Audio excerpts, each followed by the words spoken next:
کہ من صام ایمانا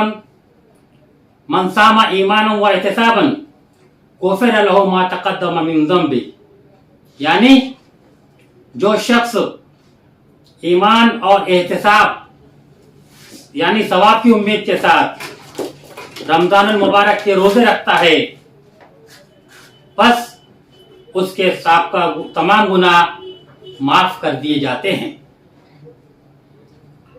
محترم حاضرین، آج حالات اتنے زیادہ خراب ہو چکے ہیں کہ ہم میں بہت سارے احباب جو ہے وہ صرف بھوک اور پیاس کو جو ہے وہ روزہ رکھنا سمجھتے ہیں، حالانکہ اس کی فضیلت یہ ہے کہ ہمیں بھوک اور پیاس سے اس کا احساس کر کے صرف روزہ رکھ لینا کافی نہیں ہے، بلکہ گناہوں سے بچنا، لغویات سے بچنا اور بیجا قسم کے خرافات سے بھی اپنے آپ کو دور رکھنا اور زیادہ سے زیادہ ذکر الہی، ذکر و اذکار میں اپنے آپ کو مصروف رکھنا، یہ ہمیں شریعت اجازت دیتی ہے۔ یہ رمضان کی فضیلت کے ضمن میں یہ سبق جو ہے وہ ہمیں ملتا ہے۔ اس کے بعد رمضان میں روزے کے تعلق سے جو اس کی نیت کا معاملہ آتا ہے وہ ہمارے سامنے جو ہے بارہا یہ بات ہمارے سامنے کھل کے آتی ہے کہ نیت کا جو معاملہ ہے وہ دل کے ارادے کا نام ہے۔ اسی طریقے سے اس کا جو وقت ہے وہ صبح کی سفیدی رات کی سیاہی سے جدا ہو جائے اور پھر رات آنے تک روزہ کو مکمل کر لیا جائے۔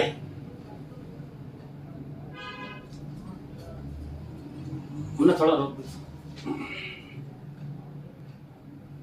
رمضان المبارک چونکہ نیکیوں کا مہینہ ہے، رمضان میں تلاوت قرآن مجید، دیگر ذکر و اذکار کے ساتھ ساتھ وہیں استقبال رمضان میں اس بات کو بھی اہمیت ہوتی ہے کہ قیام لیل کا اہتمام کیا جائے، یعنی تراویح کا زیادہ سے زیادہ اہتمام ہونا چاہیے۔ اور اس مہینے کو غنیمت جانتے ہوئے، چونکہ یہ رمضان المبارک کا مہینہ ایک ٹریننگ کا معاملہ ہے، ایک ٹریننگ کا مہینہ ہے، اس میں جس طریقے سے بھی ہم ٹریننگ حاصل کریں گے، جو عادت اس مبارک مہینے میں ہم قائم کریں گے، یہی ٹریننگ جو ہے وہ سال کے 11 مہینے تک باقی رہنا چاہیے۔ اس میں قیام لیل کا اہتمام، تراویح کے ساتھ ساتھ تہجد کا اہتمام، اس پر بھی زیادہ زور دیا گیا ہے۔ اس تعلق سے بخاری شریف کی اس حدیث کو میں پیش کرنا چاہتا ہوں جس میں اللہ کے رسول صلی اللہ علیہ وسلم نے فرمایا کہ من قام رمضانا ایمانا و احتسابا غفر لہ ما تقدم من ذنبہ، جو شخص ایمان اور احتساب کے ساتھ، ثواب کی نیت کے ساتھ رمضان میں قیام لیل کرتا ہے، اس کے سابقہ گناہ معاف کر دیے جاتے ہیں۔ محترم حاضرین،